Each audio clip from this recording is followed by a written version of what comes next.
We all know that those who attend senior centers or congregate nutrition programs may have certain medical conditions that could lead to medical emergencies, both minor and sometimes even major. So being prepared for these medical emergencies can save lives. Your checklist of what to do in case of a medical emergency should be reviewed by the appropriate first responders in your community and modified based on your situation and their recommendations. It's safe to assume that neither you nor your staff are trained medical professionals.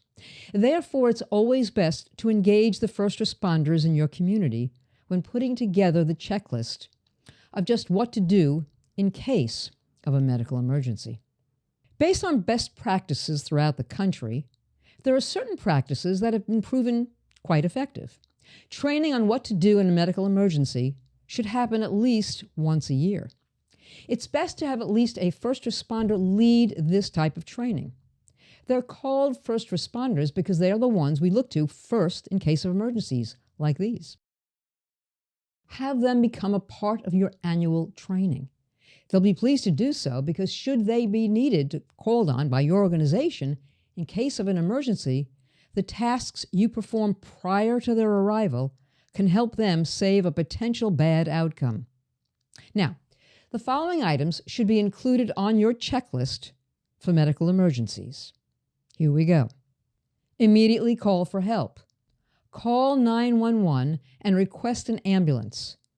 Give the 911 operator the following information: the nature of the injury or illness, the location of the emergency, your building's address, and the name of the building. Report if any hazards are involved. Tell them where the nearest entrance to the building is. Attend to the person having the medical emergency. Don't move the person unless the person's location is unsafe. Do not administer first aid or CPR unless you or someone on your staff is trained to do so. If no one has that training, do not attempt it. Take precautions to prevent contact with bodily fluids and exposure to blood-borne pathogens.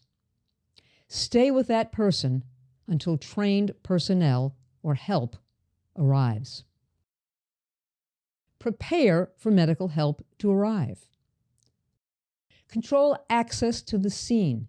It's imperative to keep unnecessary onlookers away.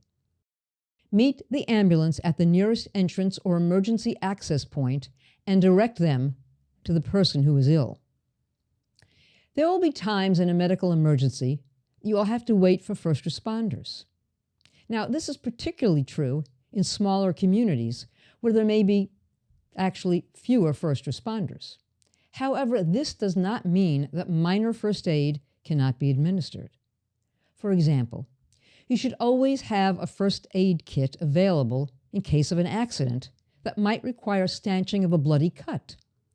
Firm pressure on a bleeding wound can help, but always remember to avoid contact with blood or other bodily fluids. All staff and probably all participants should be made aware of the location of the first aid kit. In summary, medical emergencies can happen. Be prepared well in advance and knowing whom to call first. That can save a life.